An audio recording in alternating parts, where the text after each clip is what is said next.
I didn't grow up with Walt Disney. Of course, I saw Toy Story, all those kind of things, but I didn't grow up watching the common Walt Disney things. I mean, I'm one of 4 boys. We just didn't watch those princessy things.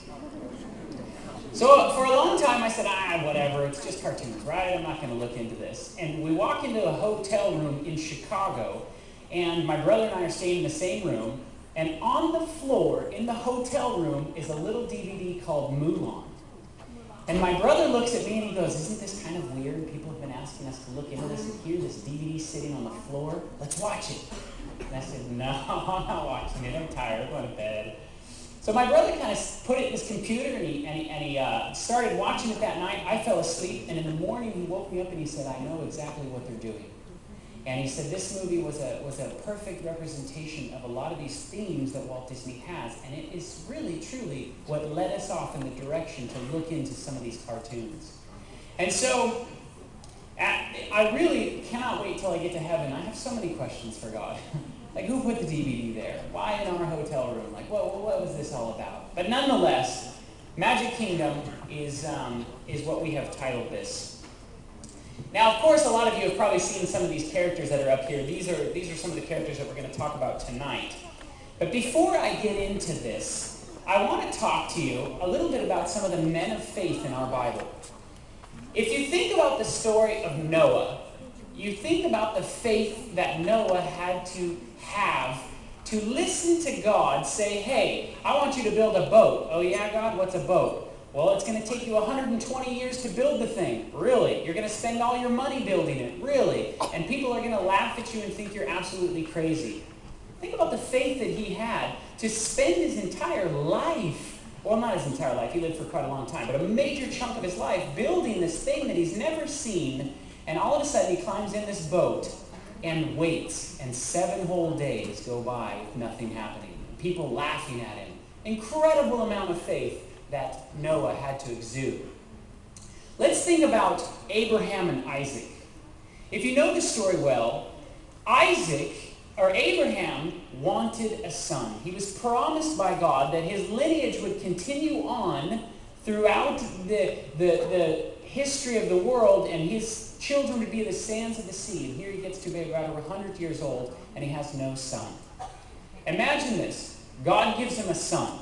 He's waited his whole life to have this son, to fulfill the prophecy, and all of a sudden he gets to the ripe old age of a teenager or shortly thereafter, and God says, you know what, I want you to sacrifice him. Imagine the faith. Those of you that are parents out here, I'm a parent of a 1.5-year-old daughter, and somebody told me to do that to my daughter. I would kind of maybe get my head examined once or twice. I mean, you have to question, is that really God? Was that God's voice that told me to do that? Incredible amount of faith that he exuded here, and he went through with it, and it was counted unto him as being righteousness. I mean, he was listening to God over all the emotions in his body, and can you imagine when he held that knife up? Those of you that are parents, really think about this. What would be going on inside your body? Your emotions would be going berserk, but he chose to follow his faith over his emotions. Think about the centurion. Here, he comes up to Christ and he says, no, if you just say the word, my servant will be healed. You don't even have to come. I tell people to do things all the time, and they get done. So just say the word. And of course, Christ turns to him and says, wow, I haven't seen that kind of faith in all of Israel. Incredible amount of faith that he had just to listen to God's word. Christ in the Garden of Gethsemane.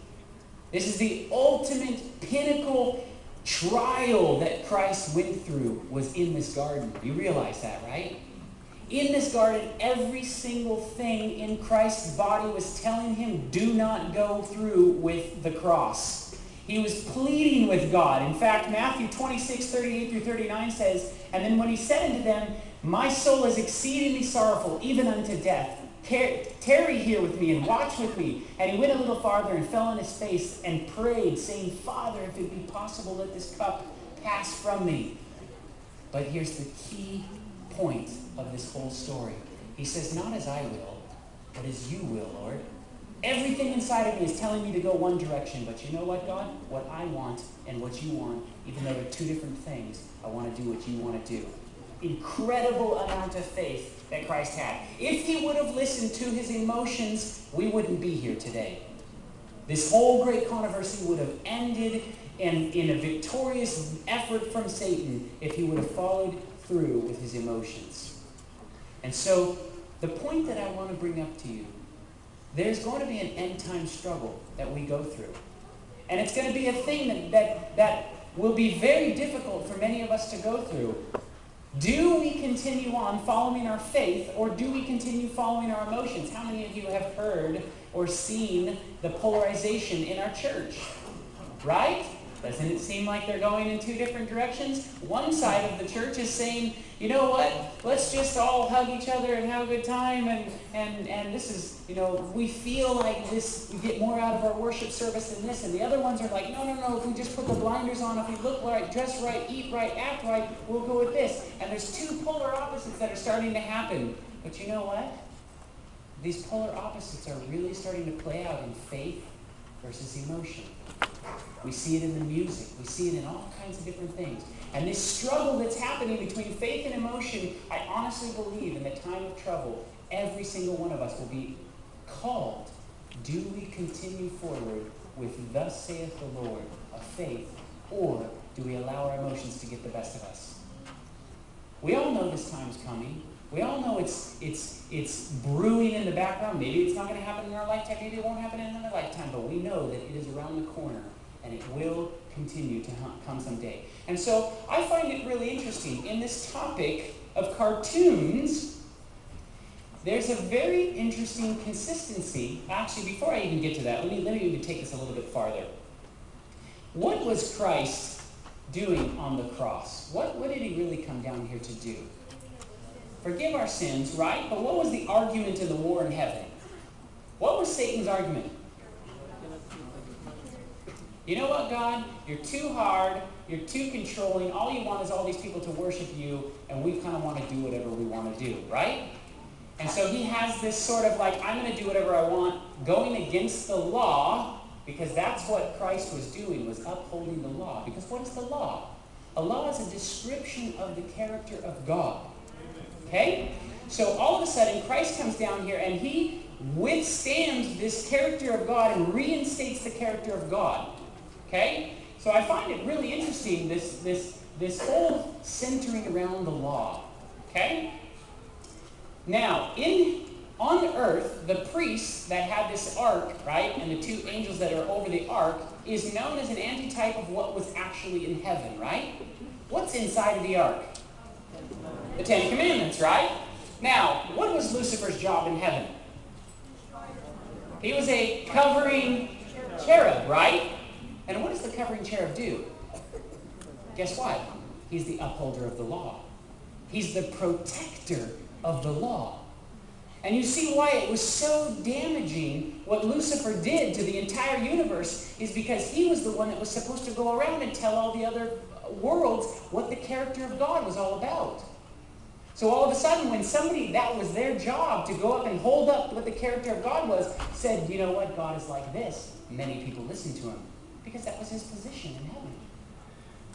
So I find it really interesting that we have, it keeps jumping forward here. Ecclesiastes 12:13 says, let us hear the conclusion of the whole matter. Fear God and keep his commandments, for this is the whole duty of man. Now, is just keeping the law going to save you? No, the Jews proved that wrong, right? So there's a relationship here that needs to happen. It's a symbiotic relationship. Why do you keep the law? Why do you do what you do when you love somebody? You do it because you love them, right? And so there is this thing that it's a relationship that by keeping the law, it needs to be intertwined with the relationship and being in love with God and doing it because you love God, not because you have to. Oops. Oh wait, it's going backwards. We're going to go forwards here. I'll figure this out one way or another. So let's talk about this cartoon world. It all started around with Mickey Mouse. That's where the cartoons really came out. Walt Disney Studios was one of the biggest movie studios that started this whole genre. people used to have to hand draw each one of these little characters. Now they're done with high-powered computers, and crazy amounts of people actually do it. But one thing has remained the same. Notice these little tiny violent acts that happen. And it's always been a consistent part of cartoon worlds. Now, these cartoon worlds really live in a world that is not necessarily like yours and mine. Can we bend in the middle of us like that? No, we absolutely cannot, right? In fact, if you look back at a lot of these different cartoons, Bugs Bunny was constantly defying what was reality. I mean, catching bowling balls and exploding things. He was never getting hurt. Wile E. Coyote always trying to catch the other coyote. I mean, all these things are semi-violent acts. And here he's going to cut him out and eat him, probably. He falls down. I mean, would this really happen in real life? So I find the connection that I'm trying to make here is I find it really interesting that here we have this job or this desire to have a Christ-like character and uphold the law, but we have this genre of medium that is coming out that is constantly breaking laws. It's breaking physical laws. It's breaking moral laws. I mean, you just look at Bugs Bunny and all his little buddies with this Sam guy that's always shooting everybody and all these things. They're bending the law in everybody's minds, but in such a subtle way. Remember, this is planting seeds into your young children's minds. Now, how many of you have been to Disneyland? Lots of people have been to Disneyland, okay? So how many of you have actually seen little girls like this at Disneyland? They dress up as their little princesses. They idolize their little princesses. They just eat up all the words and all the looks and everything that they find here, right? And how about little boys? How many of you have seen little boys dressed up like this? All the time, right? I had a little brother. My little brother, when he was little, he was the king of outfits. I mean, this kid was like always a fireman or a Ghostbuster or you name it. He would just go to the grocery store dressed up like it was Halloween all the time. He just loved to do this kind of stuff. Now, this will illustrate a little point. They're acting out this thing that they saw in Toy Story, and then I'll talk to you a little bit about why we imitate what we see. There's audio on these.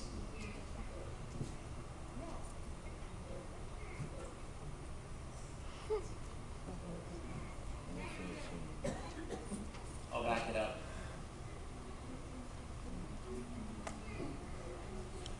Maybe make sure it's plugged in all the way, or the audio is like turned up on the computer. Could be down on the computer.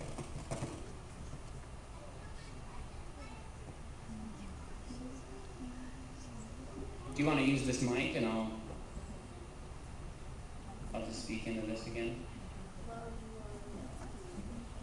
Anyway, I'll just explain to you what's going on. It's not really too important, actually, to know what they're saying. But they're literally acting out exactly the scene that they're watching in Toy Story. So that's why we cut it in between the scene of the story. And why we imitate what we see. It's how little kids learn, right? How many of you have heard of mirror neurons? A few of you. Mirror neurons. Like a mirror that you look into in a mirror. Mirror neurons. We have these things inside of our brain that are associated with learning, and they have just found these out, and they're called mirror neurons. You will need to see this or hear this next clip. Are you guys ready? Back there? Okay, you're good. So here is a doctor talking about what mirror neurons are, or this is a reporter, but he's going to talk to some doctors about what mirror neurons and why they're associated in learning and why we copy what we see. This is brand new science. This is just out of the lab. We may have some special circuitry in our brains that helps us whenever we look at each other. Well, as it happens, scientists have an explanation for this strange ability to connect. It's new. And it began entirely by accident at a laboratory in the lovely old city of Parma, Italy, where a group of brain researchers was working with monkeys. And they were testing a neuron, that's a brain cell, that always made this sound whenever the monkey would grab for a peanut. So the lab had all these peanuts around, and whenever the monkey made its move, the neuron would fire. Scientists thought, now here's a neuron that is essential to motion. It's a motor neuron. Then one day the monkey was just sitting around, not moving at all, just sitting, when a human scientist came into the lab, and when that scientist grasped the peanut, the monkey's cell fired. Now, the monkey had moved. It was the human that had moved, suggesting that this neuron up here couldn't tell the difference between seeing something and doing something. Seeing and doing were the same. Or more intriguingly, that for this neuron, watching somebody do something is just like doing it yourself. I'm going to let that just sink in a little bit. Watching somebody do something is like doing it yourself. Imagine that. And you can see where I'm going to go with this.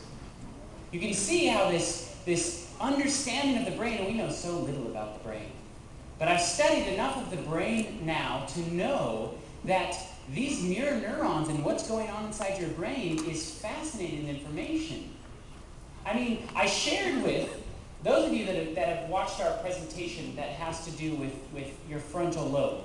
I shared with some of the kids that we showed this presentation to last night about 3D technology. And I know I've talked to a couple of you. We've interviewed doctors from UCLA, the top neurologist from UCLA, a doctor from Boston's Children's Hospital, and what they're saying about 3D technology, and it's very interesting to me that all these things are now coming out into 3D, okay? Where you speak to God is in your frontal lobe, okay? That's where you communicate with God. That's your moral and your decision-making process and mechanism in your brain. Now, your brain's like a computer. It can only process so much information at a time. So what happens in your brain is it has to spatially make sense of what it's seeing. Then it has to make sense of every little second cut that it's seeing, colors, all these different things. And then it audibly has to make sense of the audio that is coming into your ear. It's an incredible amount of information your brain is processing at one time. So guess what happens? To compensate for this, it's literally like taking a key and shutting off your frontal lobe. And your system reacts 100% off of your limbic system, which is your emotional bank, and you absolutely do not morally think about what's going in your head. Imagine that.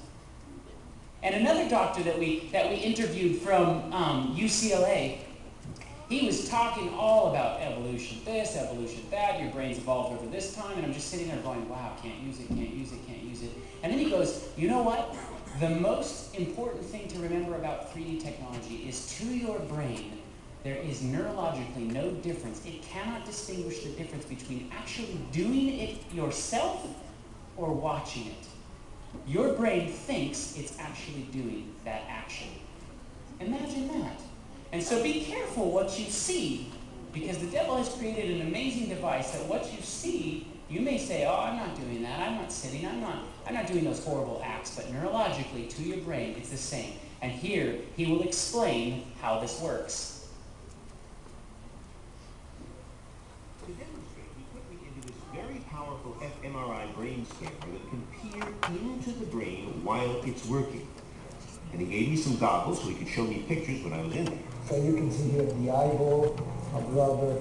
And once he had a good view into my brain... Nice looking brain. Thank you. Robert, you're not supposed to talk when we scan you, all right? Right.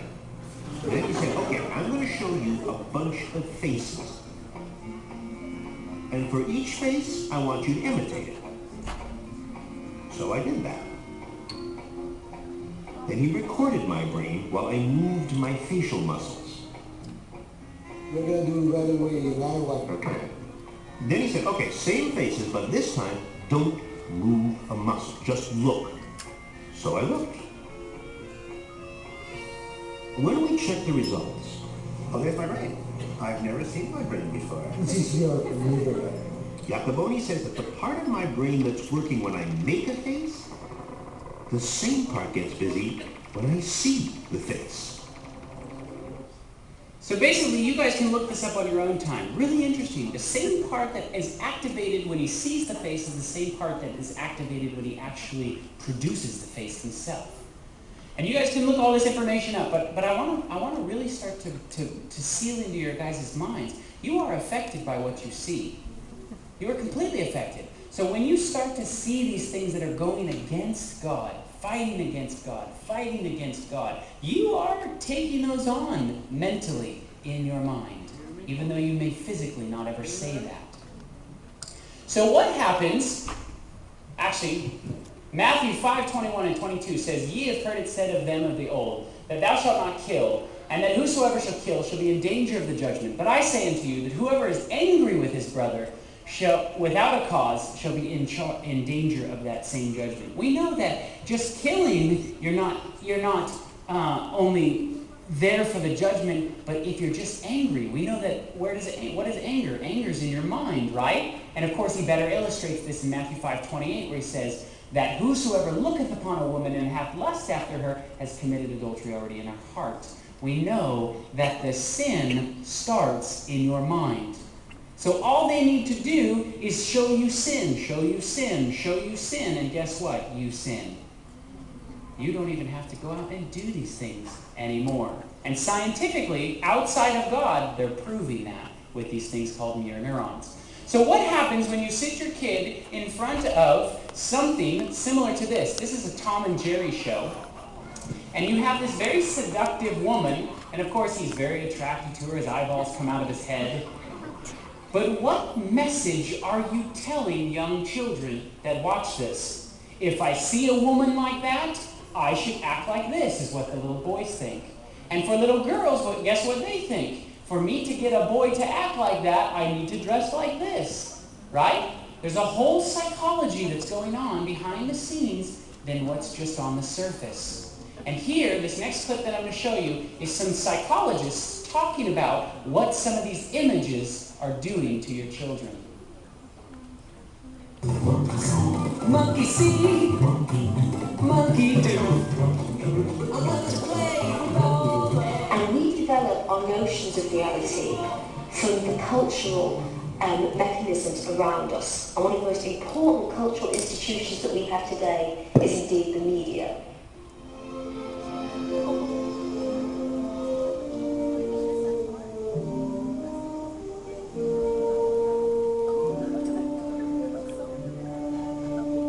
What's amazing when you look at Disney movies over the years is how little the image of females really changed.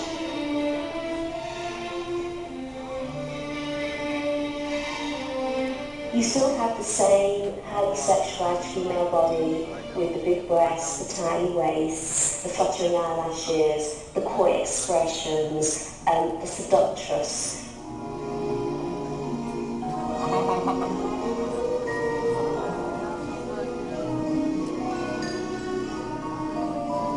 These images seem very similar over the years, and even though in animal form, you know, you've got this very seductive little female animal.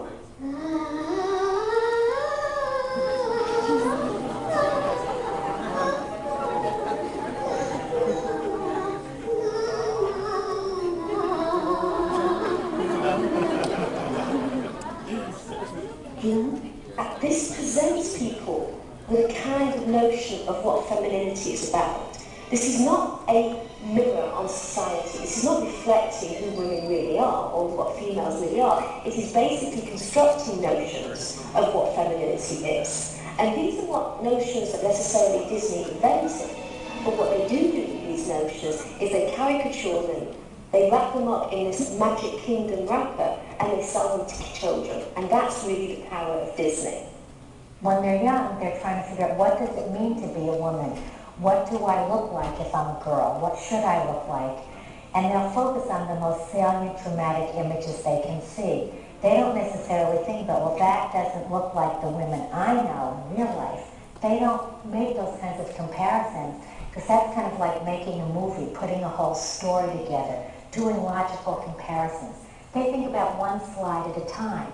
This is how it looks here. Gee, that's interesting. Maybe I want to look like that. Jasmine, in the Aladdin film, in which there's a scene where she becomes a seductress to distract the person who's after Aladdin. I never realized how incredibly handsome you are. That's better. Now, you pussycats, tell me more about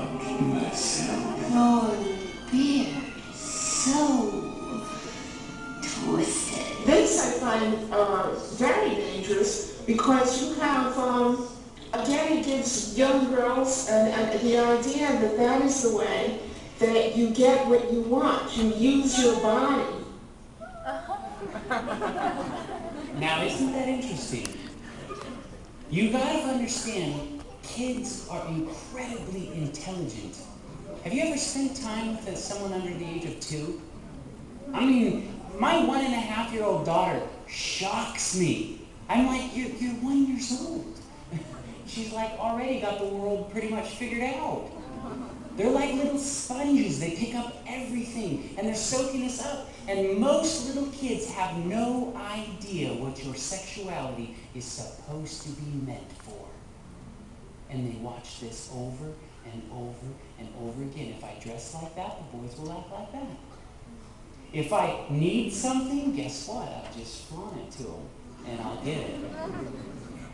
Sorry, I didn't mean to show you my backside. But anyway, it's a message that these young kids are picking up. Now, Toy Story. Toy Story 3. I'm not going to go into a big explanation of this movie. I think that you could get all sidetracked in picking apart all these little tiny things. The only point I want to bring out about Toy Story is a very, very subtle thing. Now this scene here, I'll play the scene for you, and then I'll explain what's going on, and I'm sure many of you will find this interesting.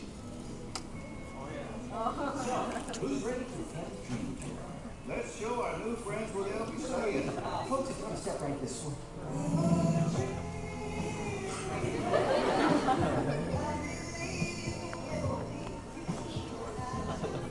Hi, I'm Ken.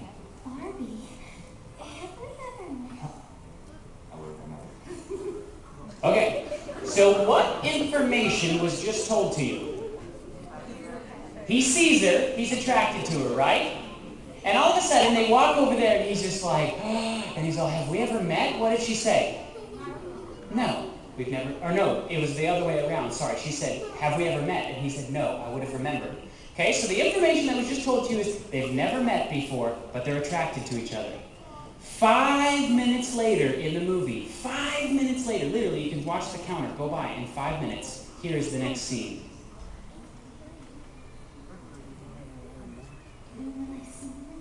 Oh, I'll see you tonight. In my dream. Yeah, let's get a move on. Barbie, come with me. Live in my dream house. I know it's crazy. I know we're just mad. Oh, heck, you don't know me from G.I. Joe, but when I look at you, I feel like we're made for each other.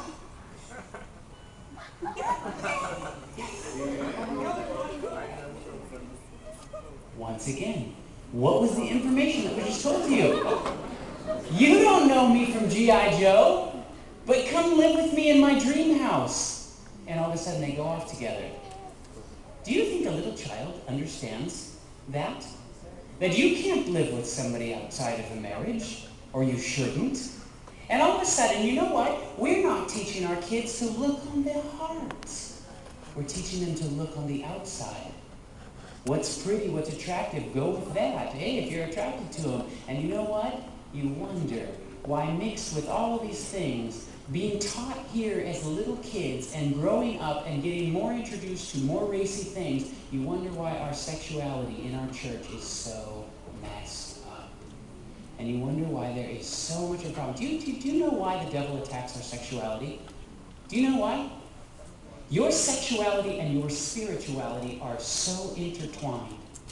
Your marriage relationship is a relationship of God the Father, God the Son, and God the Holy Spirit. They have a family. They have a unit. So guess what God does? He says, you know what? I'm going to give you a physical family on earth so that when you understand the love between your physical family, you will understand the love between a heavenly family. And guess what? If he messes up the physical family here on earth, how are you to ever understand the love of heaven? And that's why it's attacked over and over and over again. You know what? There's only 2 places that you should talk about sex. Do you know that? In the home and in the church. And I don't believe we're doing enough of it. My parents had not one conversation with me about it. And of course, what do you think I did when I went to LA? I threw it away, and I threw it away, and I threw it away, because I had no understanding of this beautiful gift that God gave us. to share together in the context that he gave us. So parents out there, talk to your kids about it. Trust me, we're not doing enough talking about it.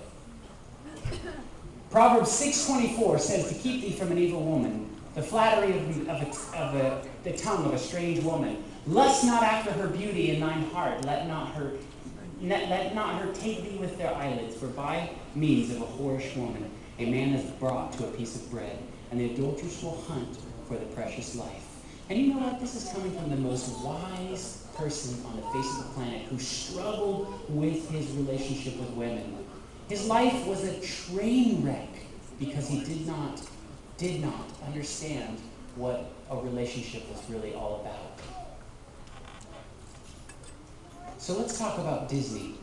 What is the one coined phrase that you hear in Disney all the time, right? Give me some coined phrases. Follow your heart is a coined phrase that Disney has perpetuated in a lot of their movies. Follow your heart, follow your heart, follow your heart. Now, why I started this whole presentation out with the whole follow your emotions or follow your faith will start to make sense when you see this pattern in these cartoons of follow your heart, follow your heart. Why do they want to follow your heart? This is the movie Mulan that we found on the floor. It's actually coming from Mulan 2, and this is one of the best examples I've seen of Walt Disney promoting this follow your heart theory. Now, what's really interesting about this movie is it starts out, this is the very opening scene, the credits literally just disappeared right here. And this is the opening scene of the whole entire movie. And keep in mind, you guys, I didn't watch Walt Disney stuff growing up. So I'm watching this with a totally fresh take on Walt Disney. And I don't trust Walt Disney as far as I can see him. But this is the opening scene, and we'll talk about it. Savior of China, you have ennobled the house of God. In gratitude, we honor you. All veneration to you, almighty. Say it. Say my name. Mushu. That's what I'm talking about. Does it strike anybody as a little bit weird? The Savior of China, we give all veneration to you, all honor, and it's a little red dragon. No, not yet. We'll get there. You guys will see where I'm going with this whole thing. So this little red dragon is Mulan's really good friend. Guess what? Nobody can really see this dragon or hear this dragon. She's the only one that speaks to him. Anybody else kind of seeing where I'm going with this whole thing? So this little red dragon is her best friend, gives her advice, talks to her, all this kind of stuff. And here he's saying how he's best friends with her. I gotta give you, pretty boy, the hookup. Am I guardian or am I guardian? Oh, more than that, Mushu. You're my most trusted friend. Okay, so what he just relayed to you, the information that he relayed to you, is he is the guardian of the world, okay? And he is her best friend. Now, here's the plot of this Mulan 2. She has to go to the emperor because the emperor wants her to escort his 3 daughters to arranged marriages. She is set to marry Shang, so she has a marriage that she wants to be involved in, and he has these 3 daughters that he's arranged because the law is telling them they have to marry somebody. Okay? So these 3 girls right here. So that's the twofold story. One of them is a choice marriage, and one of them is an arranged marriage. You have to marry this person. So one of these girls right here is going to pull Mulan aside and ask her some advice on marriage and on doing the right thing and everything. But listen to the advice that Mulan gives her. Mulan? Your Highness, is anything wrong? No, not at all. Are you sure? I just wanted to compliment you. You were so brave to take your father's place in the army. Oh, well, thank you. Your duty was to stay home, but your heart told you to break the rules. How did you decide between duty and heart? Oh. Well, it wasn't easy, but by following my feelings, I wound up doing the right thing. I guess I learned that my duty is to my heart. My duty is to my heart. makes sense. That's marvelous. So guess what you just told your children? What do you do when the rules told you to stay at home, but your heart told you to do something else? What do? You follow your heart. You don't follow the rules. And keep this in mind as we go over this again and again and again with all of these movies that we're going to talk about here. The heart is deceitful above all things and desperately wicked. Who can know it? We are told not to follow and trust in our hearts, that our hearts could lead us astray. So nonetheless, Mulan here is set to be set to be married to Shang. So they're planning their wedding. And now this little red dragon here, when he finds out that they're going to get married, he goes and wakes the dead to help them with the wedding planning. All right. We get people, we got work to do, so let's move with purpose. So, as he tells them, he has subjects over the dead. Get married! And he tells them that they have to help with the wedding. And they're totally excited. But wait, they're supposed to do what he says. So why are they excited? Hey, this looks like a for real pink slip. Oh, like you're a fired pink slip. Oh, it is. Say what? The pink slip is for you. It is written, once a woman marries, her husband's ancestors take over the duty of guardianship. Your scroll must have a typo. That can't be. Oh, but it is. You're on a job. Okay, so here's what's going on. All of a sudden, they find out that there's going to be a wedding that happens, right? And they're totally excited because the dead are supposed to do what the guardian over this world tells them to do. And he goes, why are you guys excited? And notice they hand him a piece of paper and they say, it is written that when this marriage happens, guess what? You lose guardianship over the world, and guess who gets it? We do. Is anyone's spiritual alarm bells going off? Let me tell you about a wedding that will happen. That when this wedding happens, guess who loses his guardianship over this world? And this is a kid's story? Really? Is that where they're going with this? So all of a sudden, now the dragon finds out if this wedding happens, guess what? He loses his guardianship. So guess what the focus of the entire movie shifts to be? He's now going to break up the wedding. Because if he breaks up the wedding, guess what? He continues to be guardian over the world. Dang, an arranged marriage? I know, but not everyone can be as lucky as we are. In an ideal world, everyone would marry for love. But the world isn't perfect. I'm just glad mine is.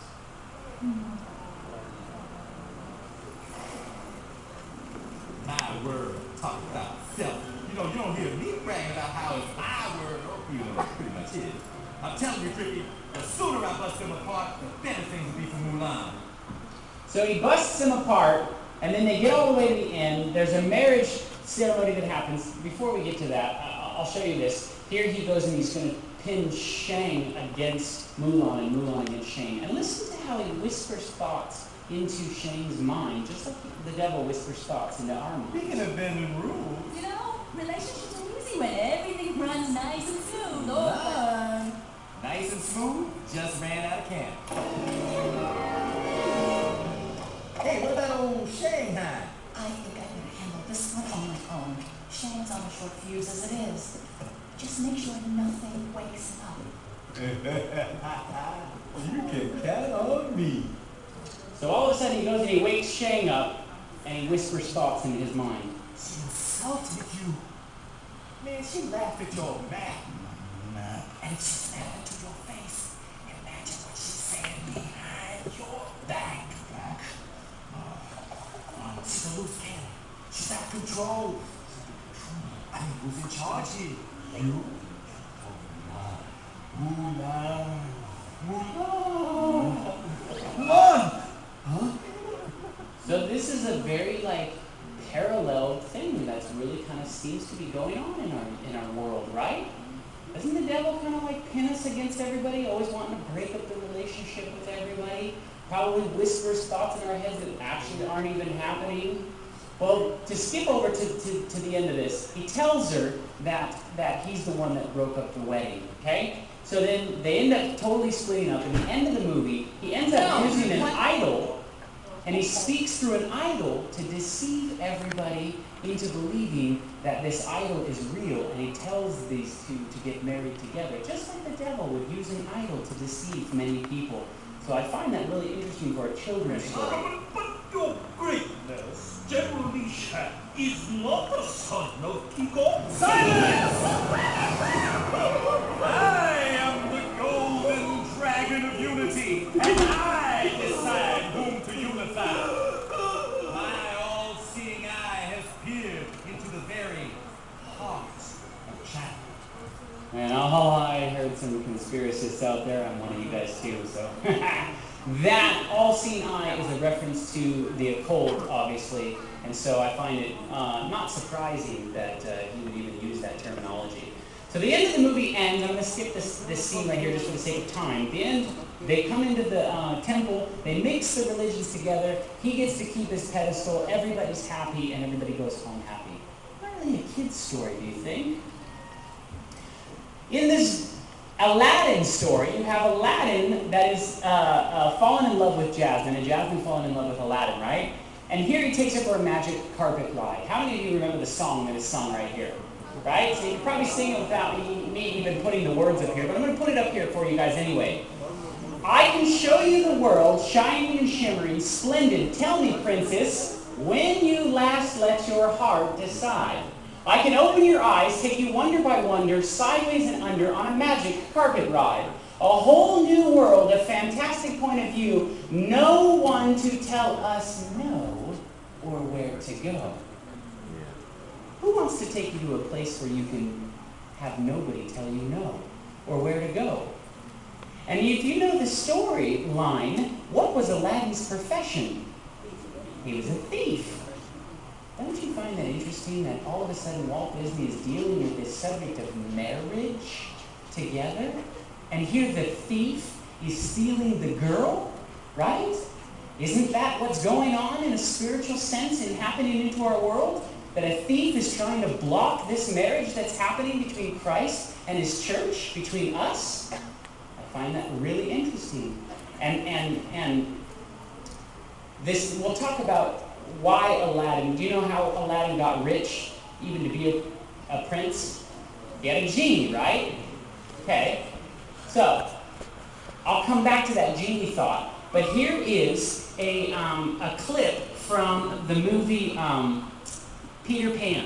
And this is actually the movie trailer that they played in the theater. But I want to play this for you because I want you to hear the terminology of going to a place where no one can tell you what to do or anything like that. And also, of course, not doing any rules. Not Napoleon.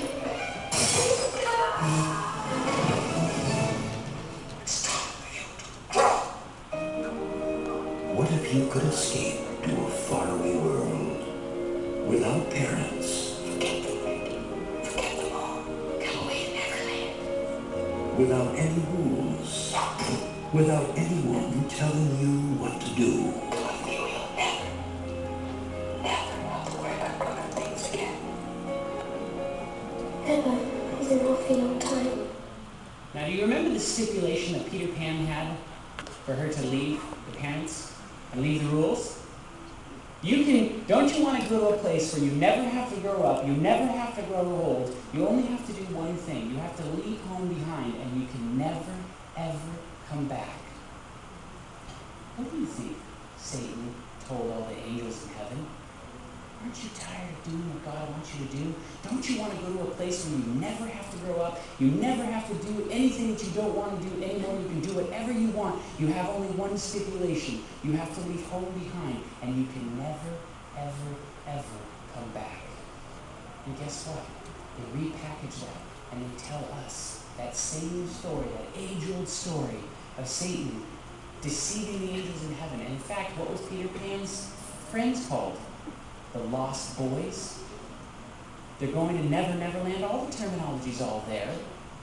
And in fact, Pan comes from the ancient Greek god Pan. who was known to be a devil. In fact, you know how he has goat feet here and he has goat horns and all that kind of stuff, right? Is this really what the devil looks like? Absolutely not. But why do we draw the devil like this? Because this particular character, Pan, was so influential in Christian art and things throughout the years that all of a sudden people started thinking the devil looked like this. He had a pitchfork, he had this and that. And he plays the pan pipes. And what happens when he plays the pan pipes? People go to sleep, right? And if you notice that, Pan has popped up in all kinds of different movies.